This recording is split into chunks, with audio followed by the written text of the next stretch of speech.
हवा के झोंकों से चूल्हे की राख इधर उधर उड़ रही थी। सुबह के 8 बज गए थे मगर पारो अभी भी बेसुध सो रही थी। रात्रि में उसने अपनी गुड़िया का विवाह जो किया था। दिन भर पारो सखियों के साथ गुड़िया बनाती, वह गुड़ियों से खेलती और रात्रि में गुड्डे गुड्डियों की शादी करती। पारो 6 बरस की हो गई थी मगर उसका पढ़ाई लिखाई में मन नहीं था। पूरे दिन गुड़ियों के साथ खेलना ही उसकी दिनचर्या थी। इसलिए उसने कभी झांक कर भी स्कूल नहीं देखा। बिन माँ की बच्ची जो ठहरी। सूरज सर पर चढ़ाया तो नथिया ने चारपाई पर पड़े पड़े ही पारो को आवाज़ दी, पारो, ओ पारो, उठ जा बेटी, दिन निकल आया। मगर पारो ने जम्हाई लेकर इधर से उधर चारपाई पर ही एक पलटा लगाया और पुनः सो गई। नथिया जैसे तैसे चारपाई से नीचे उतरी और लकड़ी के सहारे से चूल्हे के पास बैठकर आग जलाने लगी। 2 घूंट गर्म पानी करके पिया और खांस कर ढेर सारा बलगम निकाल कर रेत से दबा दिया। नथिया ने लगभग हाँफते हुए चूल्हे पर रोटी बनाई और 4 रोटी कपड़े में लपेट कर पारो के पास आकर उसे जगाने लगी। उठ पारो, तेरा बाप आधी रात को हल लेकर ठाकुर के खेत पर गया है, उसे कलेऊ दे आ। पारो ने पुनः जम्हाई लेकर चारपाई पर इधर से उधर पलटी लगाई। अम्मा, मुझे नींद आ रही है, अभी सोने दे। बेटी, मेरी सांस फूल रही है, एक कदम भी पैदल नहीं चला जा रहा, नहीं तो मैं दे आती। तेरी माँ जिंदा होती तो वह दे आती। अब तू ही तो है जो भीषम के लिए खेत पर कलेऊ पहुँचा दे। और किससे कहूँ? पारो की आंख नहीं खुली तो नथिया ने उसे पकड़कर झकझोर दिया और गर्दन के नीचे हाथ लगाकर उसे जगाने लगी। पारो आंखें टिमटिमाती हुई बैठ गई तो नथिया ने पारो को कपड़े में लिपटी हुई रोटियां थमा दी। पारो पानी का मल्ला सर पर रखकर अलसाई सी खेत की तरफ चल दी। पारो भीषम को कलेऊ देकर वापस आ गई और एक रोटी खाकर अपनी सहेलियों के साथ गुड़ियों से खेलने लगी। समय धीरे धीरे व्यतीत होता रहा। भीषम ठाकुर के खेतों में मजदूरी करता रहा। नथिया सुबह शाम जैसे तैसे चूल्हे पर रोटियां बना देती। कभी अधिक सांस फूलती तो पारो से सहयोग ले लेती। उम्र के हिसाब से नथिया का शरीर जवाब देने लगा। ऊपर से दमे की बीमारी ने उसे कमज़ोर कर दिया था। पारो भी 8 वर्ष की हो चली थी। पैदा होते ही माँ का स्वर्गवास हो गया। नथिया ने जैसे तैसे उसे पाल ही लिया। बिन माँ की बच्ची थी, नहाने धोने और खाने का कोई समय नहीं था। गुड़िया से खेलने का शौक था, इसलिए अधिकतर समय सखियों के साथ ही व्यतीत होता। समय की बलिहारी बुरा समय कहकर नहीं आता। आज ठाकुर के मकान की दूसरी मंजिल की छत बन रही थी। भीषम ठाकुर के खेत पर नहीं, छत पर काम कर रहा था। छत पर पत्थर खींचते समय दीवार से भीषम का पैर फिसल गया और भीषम पत्थर के साथ छत से नीचे आ गिरा। ऊपर से पत्थर भी भीषम के सिर पर गिरा। भारी पत्थर ने भीषम का सर कुचल दिया। सर से खून का गुब्बारा फूट पड़ा। चारों तरफ खून ही खून हो गया। भीषम की चीख भी न निकल सकी। जब तक कोई कुछ कर पाता, भीषम का शरीर 2 मिनट फड़फड़ाकर शांत हो गया। भीषम की मौत की खबर नथिया के कानों तक भी पहुंच गई। हृदय पर वज्रपात हो गया। कानों में जैसे पिघला हुआ शीशा डाल दिया हो। 2 जून की रोटी का सहारा टूट गया। आगे की जिंदगी अमावस की रात की तरह दिखाई देने लगी। उम्र व बीमारी से जर्जर शरीर, ऊपर से भीषम की नादान बेटी पारो का भार। क्या किस्मत लिख दी विधाता ने। ठाकुर रामपाल सिंह ने गांव व समाज के सहयोग से भीषम का अंतिम संस्कार कर दिया। पेट की क्षुधा शांत करने के लिए नथिया व पारो को संघर्ष करना था। नथिया शरीर से जर्जर व दमे की मरोइस थी और पारो गुड़ियों के अतिरिक्त कुछ नहीं जानती थी। मगर पेट की आग सब कुछ सिखा देती है। नथिया ने पारो को साथ लेकर मजदूरी करना शुरू कर दिया। दमे के कारण नथिया का शरीर साथ नहीं देता तो पेड़ की छाया में बैठ जाती। पुनः हिम्मत बांधकर पारो के साथ काम करने का असफल प्रयास करती। 8 वर्षीय पारो भी अबोध थी। काम की अपेक्षा गुड़ियों में अधिक मन लगाती, मगर मजदूरी की मार ने उसे समय से पहले ही परिपक्व कर दिया। वह समय की नज़ाकत को पहचानने लगी और अपनी उम्र से अधिक काम भी करने लगी। गरीबी मजबूर के लिए अभिशाप बन गई थी। नथिया, अगर तेरी बेटी गेहूं न काट पा रही है तो मैं किसी और से कह दूं, ठाकुर रामपाल सिंह ने थोड़ा गुस्से से कहा। नथिया खांसते हुए ठाकुर के सामने हाथ जोड़कर बोली, ठाकुर साहब दया करो, पारो 1-2 दिन में ही आपके गेहूँ काट देगी। बहुत मेहनत करती है बेचारी, मगर अभी बच्ची ही है। कम वक्त की उम्र ही क्या है, 8 वर्ष। पैदा होते ही माँ छोड़कर चली गई और अब बाप का साया भी सर से उठ गया। अभी तो उसकी खेलने कूदने की उम्र है, पर मजबूरी सब कुछ करा देती है। पेट की आग तो बुझानी ही है। मैं रही बूढ़ी, मेरा क्या भरोसा, भगवान कब बुला ले। कगारे का वृक्ष हूँ, मरघट में पैर पसारे बैठी हूँ। मेरे बाद क्या होगा बेचारी का, यही चिंता खाए जा रही है। नथिया, तेरी हालत पर तरस खाकर ही तुझे गेहूँ काटने का काम दिया था। मात्र 3 बीघा गेहूँ है, 5 दिन में आधे ही कट पाए हैं। ऐसे ही काम होगा तो 5 दिन और लग जाएंगे। मैं तो कहता हूँ कि कोई अच्छा सा लड़का देखकर इसके हाथ पीले कर दे, तेरे सर से वजन हट जाएगा। कहाँ से कर दूँ ठाकुर साहब, मेरे पास क्या है जो इसके हाथ पीले कर दूँ। शरीर जर्जर हो गया है, पैदल चला नहीं जाता, ऊपर से दमे की बीमारी। बेचारी पारो ही मजदूरी करके लाती है तो हम दादी नातिन को रोटी मिल जाती है। शायद भगवान ने ही इसके भाग्य में धक्के ही लिखे हैं। कैसा नसीब लेकर पैदा हुई है बेचारी। दोपहर हो गया, आपका खेत ही काट रही होगी।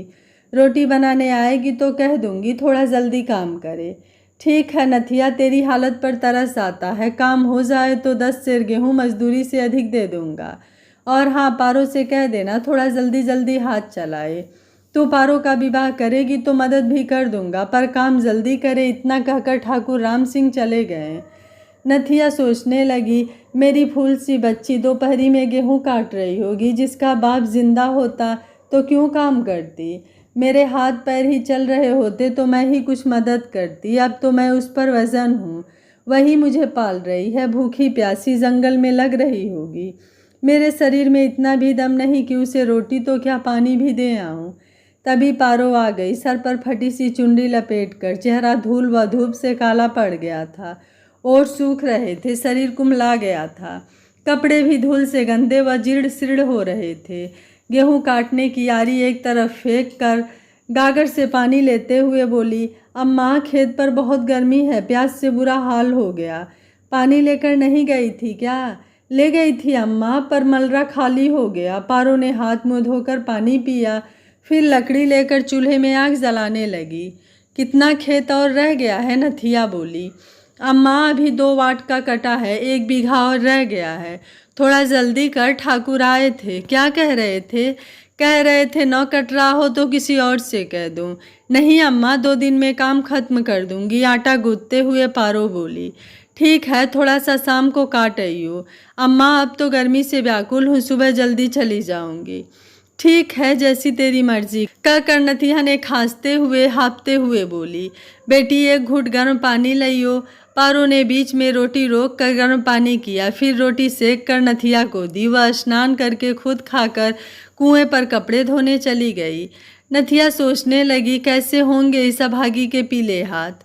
दूसरे दिन सुबह पारो आरी लेकर गेहूं काटने खेत पर पहुंची और तुरंत ही वापस आ गई। अम्मा खेत तो कट गया, इतनी जल्दी कैसे काट आई। तू तो कह रही थी अम्मा अभी 2 दिन और लगेंगे। अम्मा मैंने नहीं काटा, मुझे तो कटा हुआ मिला। तो गुस्से में ठाकुर ने किसी और से कटवा लिया होगा। अब पता नहीं कितनी मजदूरी देंगे। अम्मा मैंने 2 बीघा काटा ही है, 20 सेर से कम नहीं लूँगी। पता नहीं ठाकुर क्या देंगे, पर तेरी मजूरी तो दे ही देंगे, अच्छे आदमी हैं। मैं तो 20 सेर से कम ना लूँगी, मैंने तो कम से कम 2 बाट का काट ही दिया। तभी ठाकुर रामपाल सिंह आ गए और बोले, अरे पारू तूने तो कमाल ही कर दिया, मैं अभी खेत से ही आ रहा हूँ, तूने तो पूरा खेत काट दिया।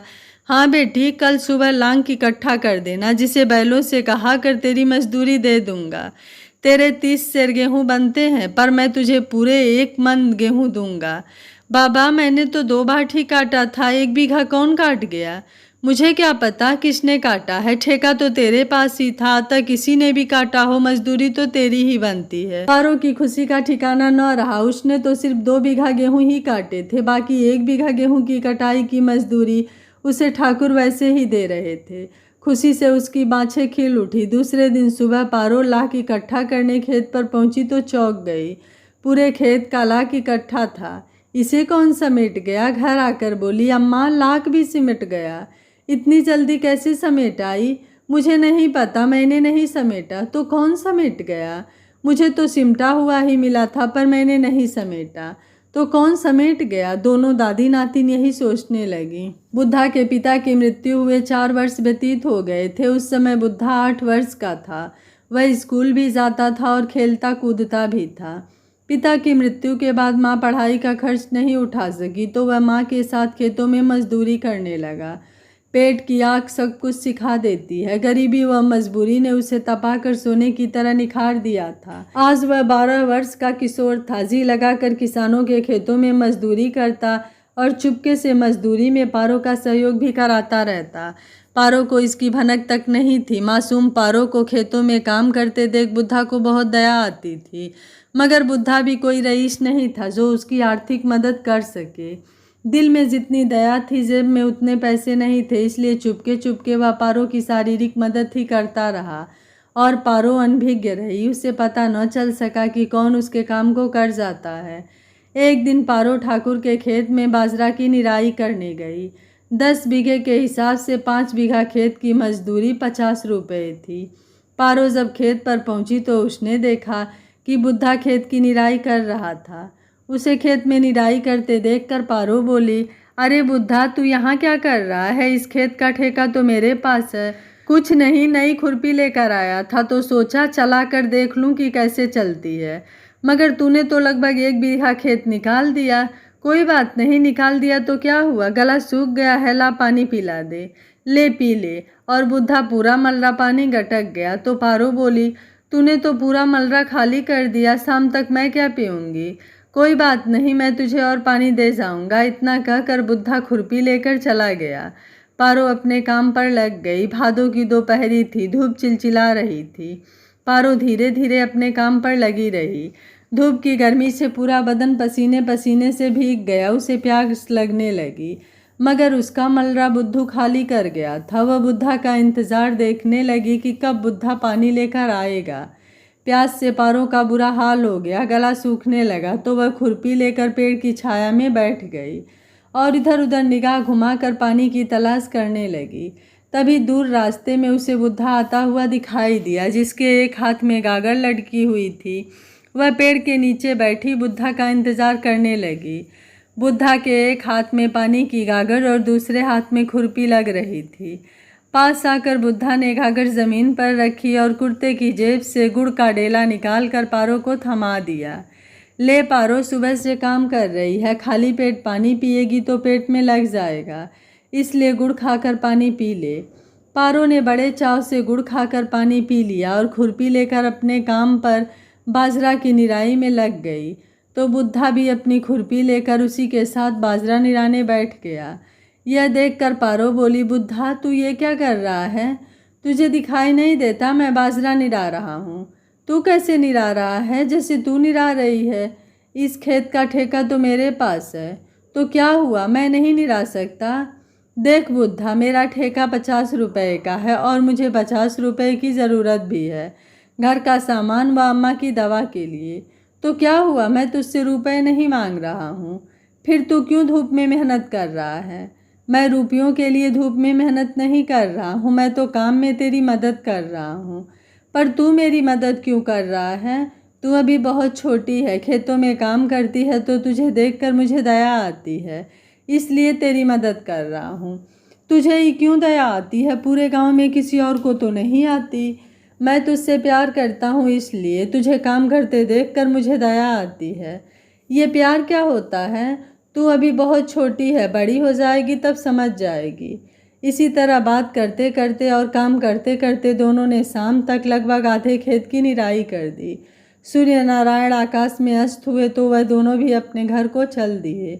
शाम को पारो घर पहुंची तो वह बहुत खुश थे। अम्मा, आधा खेत निकल गया। इतनी जल्दी कैसे निकल गया? नथिया ने चारपाई पर पड़े पड़े ही कहा। अम्मा, बुद्धा ने निकलवा दिया। बुद्धा ने? क्यों? अम्मा, बुद्धा कह रहा था मैं तुझसे प्यार करता हूँ। अम्मा, यह प्यार क्या होता है?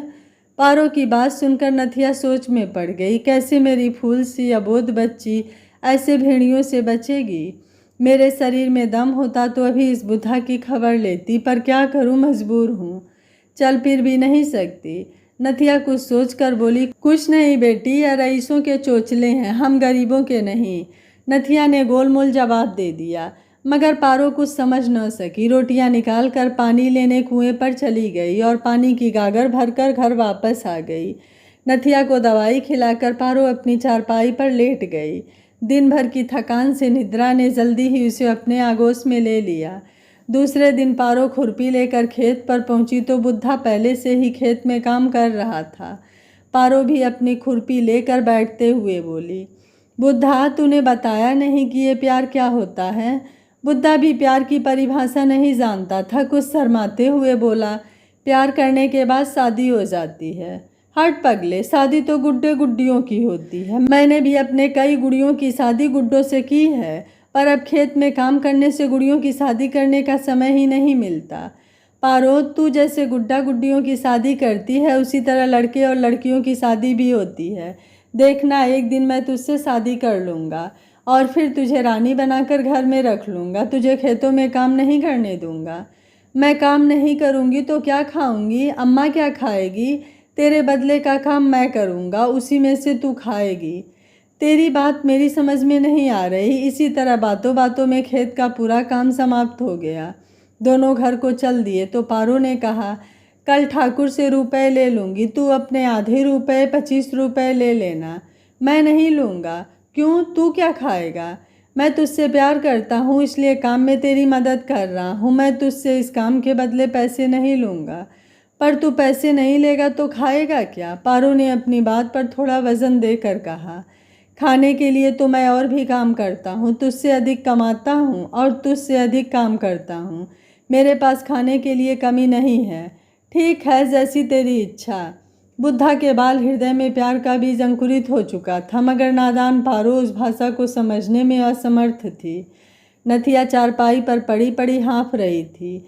बीच बीच में खांसी भी आ जाता। पारो ने गर्दन के नीचे हाथ लगाकर सहारा देकर नथिया को चारपाई पर बैठाया और दवा खिलाकर 2 घूंट गर्म पानी पिलाकर पारो ने कहा, अम्मा, तूने कल से कुछ खाया नहीं है, 2 टुकड़ा रोटी का खा ले। नथिया हाँफते हुए बोली, बेटी, थोड़ा सांस सद जाने दे, तब कुछ खा लूँगी, अभी मेरी इच्छा नहीं है। और इसी के साथ नथिया को एक साथ खांसी आई। पारो ने पानी से मुंह साफ करके नथिया को पुनः चारपाई पर लिटा दिया। नथिया का स्वास्थ्य दिन प्रतिदिन बिगड़ता जा रहा था। यही सोचकर ठाकुर रामपाल सिंह ने गांव के अन्य लोगों के सहयोग से पारो का विवाह माधो से तय कर दिया। माधो का गांव 4 कोस दूर था। ठाकुर रामपाल सिंह ने नाई और पंडित को भेजकर पारो का रिश्ता पक्का करवा दिया। माधो के परिवार में अकेली एक विधवा माँ बुधिया थी। माधो के पिता को मरे लगभग 10 वर्ष व्यतीत हो गए। उस समय माधव 4 वर्ष का था। बुधिया ने खेतों में मजदूरी करके अपने बुढ़ापे का सहारा माधो का पालन पोषण किया। माधो ही बुढ़िया की एकमात्र जीवित संतान था। माधो से बड़े 7 भाई बहन बीमारियों की भेंट चढ़ गए थे। माधो ही उसके बुढ़ापे का सहारा बचा था। वही कुल का चिराग था। माधव 14 वर्ष का किशोर था। खेतों में मजदूरी करता था। उसने बुधिया को खेतों में काम करना बंद करा दिया था। बुढ़ापे के कारण बुधिया का शरीर भी शिथिल होने लगा था। माधो के विवाह से उसने सपने बुनने शुरू कर दिए थे। घर में बहू आ जाएगी तो मेरा चौका चूल्हा भी छूट जाएगा। खेतों का काम तो माधो ने पहले ही छुड़वा दिया था। नाती पोतों की रूपरेखा उसके हृदय में उड़ान भरने लगी। शरीर रोमांचित हो गया और वह अंतरिक्ष में विचरण करने लगी। भविष्य के सुनहरे सपनों के साथ मैं अपने नाती पोतों की देख रेख में कोई कमी नहीं रखूंगी। मेरे पास घर में या खेत में कोई काम भी नहीं है। सिर्फ बच्चों की देखभाल करना ही अब मेरा काम बचेगा। बहू को भी बेटी की तरह ही रखूंगी ताकि घर में सुख शांति बनी रहे और बुढ़ापा चैन से व्यतीत हो जाए। बुधिया अपने हृदय में प्रतिदिन नए नए सपने बुनती रहती। समय धीरे धीरे व्यतीत होते गया और माधो के विवाह का दिन भी आ गया। समय पर माधो की बारात पारो के दरवाजे पर पहुंच गई। नगाड़ों की ठम ठम का शोर वातावरण में गूंजने लगा। शहनाइयों का मधुर संगीत कानों में शहद घोलने लगा। ठाकुर रामपाल सिंह ने अपनी हैसियत के अनुसार बारात का स्वागत सत्कार किया। बुद्धा भी अपना बाल मन महसूस कर ठाकुर रामपाल सिंह का सहयोग पारो के विवाह में करता रहा। औरतों में मंगलचार होने लगे। पारो की सखियां खुशी से नाचने लगी। बारात भोजन करने लगी। चारों तरफ खुशी का माहौल था। अनाथ पारो का विवाह जो ठहरा, समाज का हर सदस्य बढ़ चढ़कर हिस्सा दे रहा था कि कहीं गांव की बात खराब न हो जाए। बुद्धा भी बुझे मन से अपना सर्वस्व लुटा रहा था। रात्रि में एक एक कर पारो के विवाह की रस्म पूरी होती रही। बुद्धा अपने कलेजे पर पत्थर रखकर अपना संसार उजड़ता हुआ देखता रहा। उसकी आंखों के सामने ही उसका घोंसला अधेड़ा जा रहा था। उसकी आंखों के सामने ही उसके सपने चकनाचूर हो रहे थे। उसकी दुनिया लुट रही थी। उसकी आंखों के सामने ही उसकी पारोपराई हो रही थी। हवन कुंड के इर्द गिर्द भामरे पड़ने लगे। मंत्र उच्चारण का एक एक शब्द बुद्धा के हृदय पर हथौड़े की भांति चोट कर रहा था। जिस मासूम पारो को वह दया की दृष्टि से देखता था, उसके लिए दिन रात मेहनत करता था। उसका काम छुप छुप कर करता था। उसके साथ भविष्य के सपने देखता था, जिसके लिए उसके बाल हृदय के प्यार के बीच अंकुरित थे। बुद्धा का हृदय रह रहकर रुदन कर रहा था, मगर वह अपनी व्यथा किसी से कह न सका। बाल मन को मसोस कर रह गया। पारो भी नादान थी। उसने अनेक गुड़ियों की शादी गुड्डों से की थी। आज वही गुड़िया दुल्हन बनकर विवाह के मंडप में बैठी विवाह की रस्में पूरी कर रही थी। पारो अपने विवाह को भी गुड्डा गुड्डियों का विवाह ही समझ रही थी। विवाह के पश्चात गुड़िया विदा होकर गुड्डा के साथ चली जाती है, वह सिर्फ इतना ही जानती थी। उसे नहीं मालूम था कि विवाह दो आत्माओं का जन्म जन्मांतर का बंधन है। वह माधो को गुड्डा समझ रही थी। बुद्धा और माधो के अंतर को भी वह नहीं समझ पाई। अपने विवाह को भी उसने गुड्डा गुड्डियों का खेल ही समझा। सुबह पारो बैलगाड़ी में बैठकर गुड़िया की तरह माधो के साथ विदा होकर ससुराल चल दी। बुद्धा के अरमान नगाड़ों की ठम ठम में कहीं खो गए। बुद्धा की हालत उस हारे जुआरी जैसी हो गई जो अपना मूलधन भी गवा बैठा हो।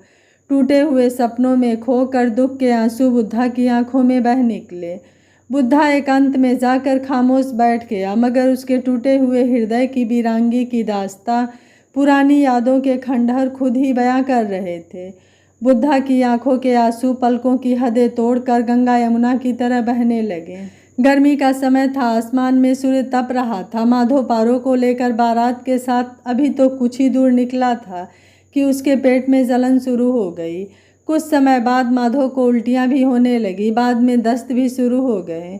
उल्टी दस्त अधिक होने से माधव का शरीर कुम्हला गया, मुंह सूख गया, शरीर में बेचैनी होने लगी, खाल सिकुड़ने लगे। पानी पीते ही उल्टियां हो जाती। पेट दर्द से माधव छटपटाने लगा तो बारातियों ने उसे चूड़ा, अजवाइन, हरड़ आदि खिलाए, मगर किसी से कुछ लाभ न हुआ। उल्टी और दस्त लगातार होते रहे। बीच रास्ते में और कोई व्यवस्था भी नहीं थी। माधव की हालत लगातार बिगड़ती जा रही थी। पानी पीते ही उल्टियां हो जाती। माधव की हालत अधिक बिगड़ने लगी तो बारातियों ने सूझबूझ का परिचय देते हुए रास्ते में किसी गांव में वैद्य जी को दिखाया। वैद्य जी ने देखते ही जवाब दे दिया, इसको हैजा हो गया है, भगवान ही मालिक है। हालत अधिक गंभीर है, कुछ पुड़िया दिए देता हूँ, आगे प्रभु की इच्छा। वैद्य जी की दवा खाकर भी माधव की हालत में कोई सुधार नहीं हुआ। उसकी हालत और बिगड़ती गई। शरीर सुन्न पड़ गया, आंखें पथरा गई, हाथ पैरों ने हिलना डुलना बंद कर दिया। 2 घड़ी पश्चात ही रास्ते में माधव की मृत्यु हो गई। माधव की मृत्यु से बारातियों में हाहाकार मच गया। पारो ने इतना ही समझा कि उसका गुड्डा मर गया। बाराती माधव का शव व विधवा बधू पारो को लेकर गांव पहुंच गए। माधव की लाश देखकर बुद्धिया मूर्छित होकर गिर पड़ी। बुढ़ापे का सहारा टूट गया। घर का चिराग बुझ गया। जीवन की अंधेरी रात भाई भाई करने लगी। औरतें पारो के नसीब को कोसने लगी। ऐसी बहू निकली जो घर तक भी जिंदा न आ सका। पैदा होते ही माँ को खा गई। वहाँ तो सब चौपट था ही, यहाँ भी घर की देहरी पर पैर नहीं रखा, उससे पहले ही मर्द को खा गई। ऐसे मनहूस से क्यों बेटे का विवाह किया? औरतों में तरह तरह की चर्चा शुरू हो गई। तभी एक समझदार औरत बोली, अरे इस बेचारी का क्या कसूर है? यह तो अभी अबोध है। इसे तो ये भी नहीं मालूम कि इसका मर्द मर गया है। यह भी नहीं जानती कि वो विधवा हो गई है। यह तो अभी यही समझ रही है कि इसका गुड्डा मर गया। अभी इसकी उम्र ही क्या है? खेलने कूदने के दिन है। यह विवाह शादी गुड्डे गुड्डियों की ही जानती है। बालपन की विधवा कैसे पहाड़ सी जिंदगी कटेगी? अबोध बच्ची है, अभागी, जन्म से ही दुख भोग रही है। भगवान इसके भाग्य में क्या लिखा है पता नहीं। बुधिया को होश आया तो माधो की लाश के ऊपर गिरकर पुनः रोने लगी। अपने उजड़े हुए संसार को देखने लगी। विश्वास का भरोसा टूट गया। नाती पोतों की आस छूट गई। बुढ़ापे की लाठी घुनकर बिखर गई। बची हुई जिंदगी अमावस की काली रात की तरह डर आने लगी। मनहूस पारो के कदम घर की चौखट पर पड़ने से पहले ही बुधिया का संसार लुट गया। बाकी बचा बुढ़ापे की ठोकर खाने को अर्थहीन जीवन। अभागीन कुलच्छड़ी मनहूस विधवा बधू पारो के साथ गांव के समाज के लोगों ने मिलकर माधो का अंतिम संस्कार कर दिया। रीति रिवाज के अनुसार विधवा पारो के सर के बाल मुड़वा दिए गए। पारो बालों के लिए बहुत रोई मगर उसकी एक न चली। उसे सफ़ेद साड़ी भी पहना दी। पारो ने सफ़ेद साड़ी का विरोध भी किया। पेश न गई तो उसने अपने मन को समझा लिया कि यह गुड्डा तो मर गया है ना, नया गुड्डा बनाकर पुनः शादी कर लूँगी, तब लाल साड़ी पहनूंगी।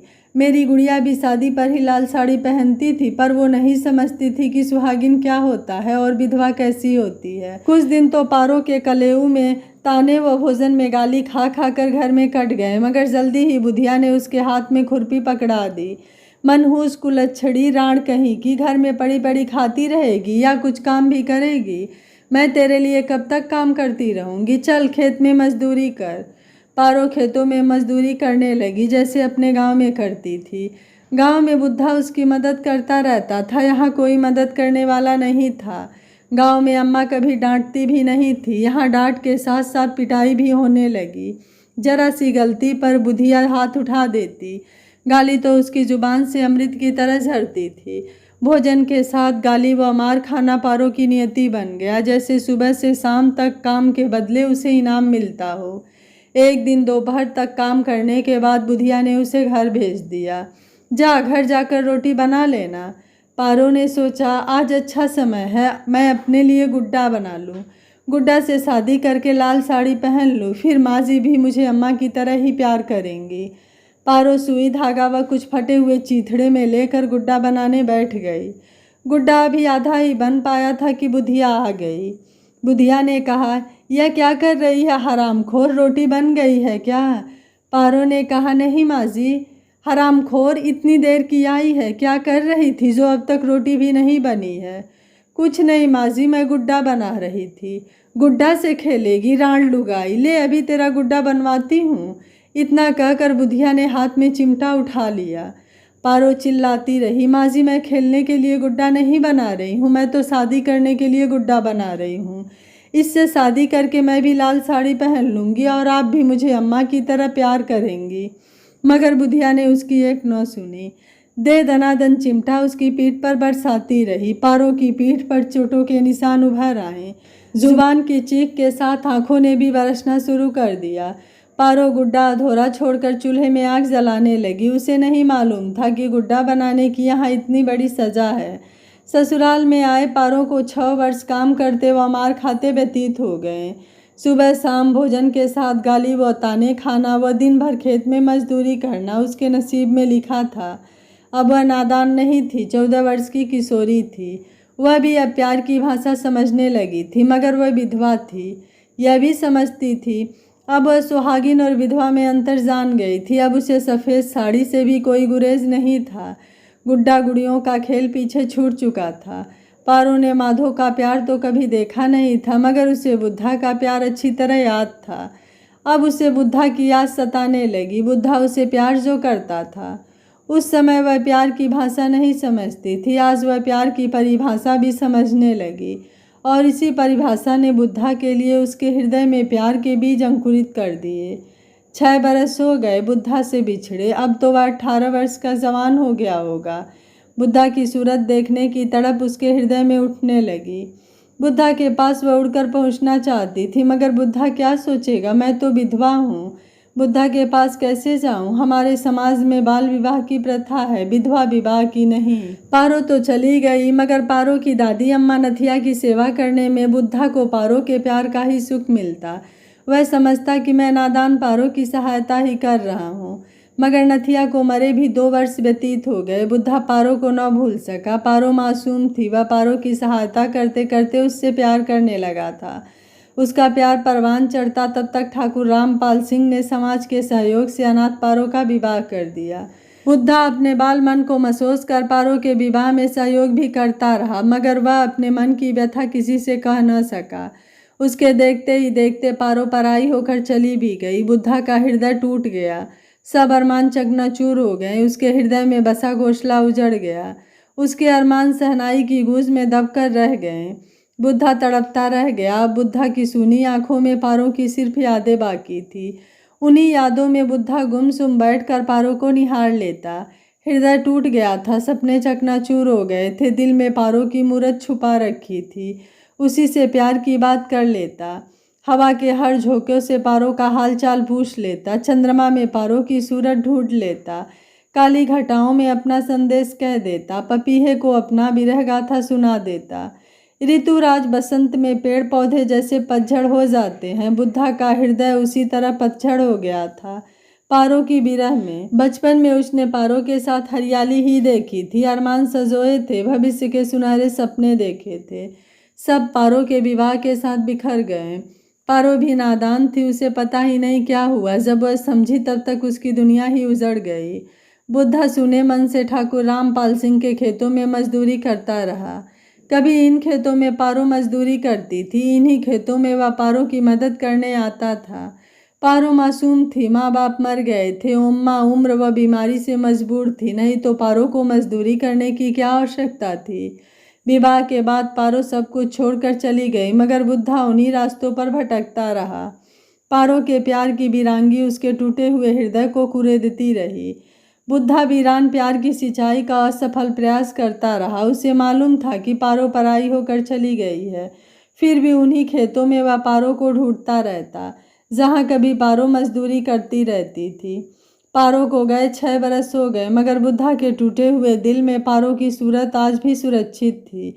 खेतों में काम करते करते उसे रह रह कर पारो की याद आती थी। पारो के शरीर के अंगों को वह खेतों में खड़ी फसल में ढूंढ ही लेता। गन्ना की गांठ में उसे पारो की आंख दिखाई देती। खुली मटर की फली में पारो के अधर देख लेता। केसों की तुलना भुट्टा की बाली से कर लेता। फूली सरसों में पारो की हंसी ढूंढ लेता। मक्का के दाने पारो के दांत जैसे लगते। टमाटर में पारो के कपोल देख लेता। पारो की विरह पीड़ा में बुद्धा अपने व्यथित मन को समझाने का असफल प्रयास करता रहता। पारो के प्यार की धुंधली यादें उसे बेचैन करती रही, और वह ठाकुर साहब के खेतों में काम करता रहता। वह पारो को ढूंढता रहता। उसे मालूम था कि पारो अब नहीं आएगी, मगर उसका हृदय पारो को भूलने के लिए तैयार नहीं था।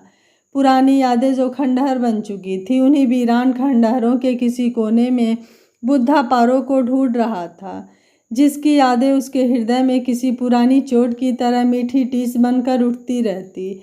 उन्हीं टीसों के दर्द से बुद्धा की आंखों से आंसू निकलकर कपोलों पर फिसलने लगते। गर्मी का समय था, सूरज शोले बरसा रहा था, जमीन तप रही थी। सूरज की गर्मी शरीर को झुलसा रही थी, और पारो गेहूं की कटाई कर रही थी। दोपहर से गेहूं काटते काटते पारो रात्रि के करीब 10 बजे घर पहुंची।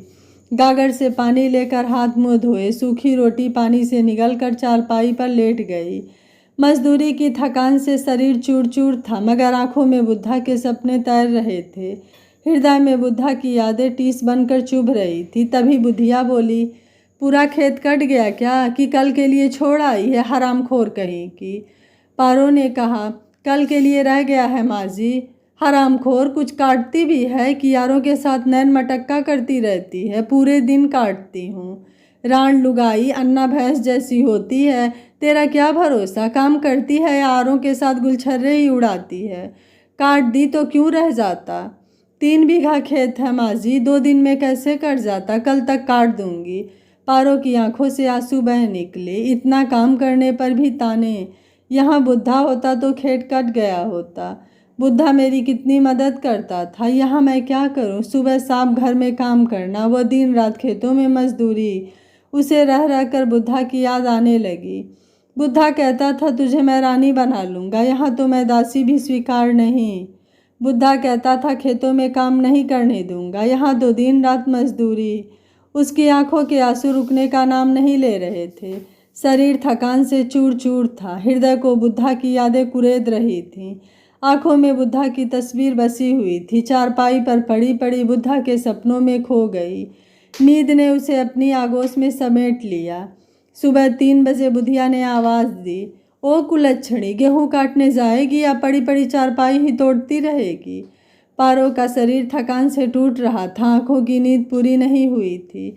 बुधिया की आवाज़ सुनकर एकाएक हड़बड़ा कर खड़ी हुई और बोली, जाती हूँ माँ जी। पारो ने कोने में पड़ी हुई गेहूँ काटने की आरी उठाई और बुधिया के पैर छूने के लिए झुकी। तभी बुधिया बोली, आज पूरा खेत कट जाना चाहिए, नहीं तो चिमटे से तेरी चमड़ी उधेड़ दूंगी। हाँ, आज कट जाएगा। कटेगा कैसे नहीं? नहीं काटे तो आज डंडे से तेरी खबर लूँगी। पारो बुधिया के पैर पकड़कर सोचने लगी, इतना काम करने का यह इनाम मिल रहा है, क्यों ना कहीं आत्महत्या कर ली जाए, इस नरक भरी जिंदगी से छुटकारा मिल जाए। मैं आज ही कुएं में कूदकर अपनी जान दे दूंगी। मेरे जिंदा रहने का कोई औचित्य भी नहीं है। अब तक तो गाली, ताने और पिटाई से ही काम चल रहा था और वह सब मेरे लिए काम बात हो गई थी। मगर अब लांछन भी लगने लगे कि मैं खेत में काम नहीं, यारों के साथ गुलछर्रे उड़ाती हूँ। आज माँ जी इस बात को कह रही हैं, कल समाज भी कहेगा। मैं विधवा हूँ, किसी को क्या मुँह दिखाऊंगी? कौन है मेरा इस दुनिया में? अब भगवान का ही सहारा है और भगवान के पास पहुँचने के लिए इस दुनिया को छोड़ना ही मेरा कर्तव्य बन जाता है। आत्मघात का दृढ़ निश्चय करके पारो ने बुधिया के पैर छोड़ते हुए कहा, जाती हूँ माँ जी, शायद फिर कभी। पारो कुछ कहना चाहती थी मगर उसके शब्द बीच में ही रुक गए। हाथ में गेहूं काटने की आरी लेकर घर से बाहर निकल गई। उसके कदम धीरे धीरे कुएं की तरफ बढ़ने लगे। बुधिया ने उसे जितने कष्ट दिए थे, एक एक कर उसकी आंखों के सामने घूमने लगे। आज वह यह भी सोच रही थी कि माधव के साथ ही उसकी ज़िंदगी का अंत हो गया था। माधव एक गुड्डा ही नहीं, उसकी ज़िंदगी का स्वामी था। अब कौन है दुनिया में मेरा? माधव तो कभी वापस आना नहीं। यही सोचते सोचते वह धीरे धीरे कुएं की तरफ बढ़ती जा रही थी। उसके सर पर मौत सवार थी।